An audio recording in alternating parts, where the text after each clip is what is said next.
Naulan. Alas 9.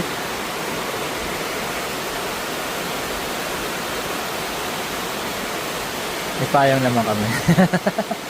Nakamotor, nakapayong. Ano. Papunta pa kami mamaya doon sa taas eh. Hindi ko nakikita yung ano dito, yung naka-tent doon, no? Yan natin yung makikita rito. Eksena nila doon. Alam mo kung maganda naman yung tent nila.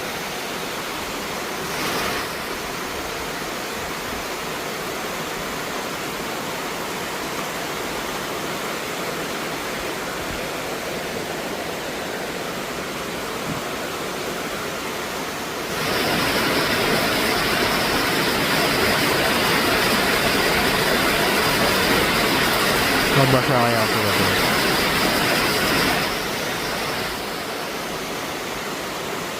Walang mahirap pagka naka-tent ka eh.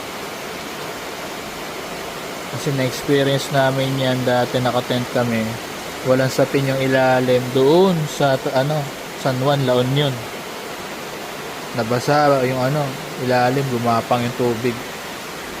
Hindi ka mababasa ng ulan, pero yung ilalim mababasa pag walang sapin. Siguro kailangan waterproof na sapin doon o lona para hindi mabasa.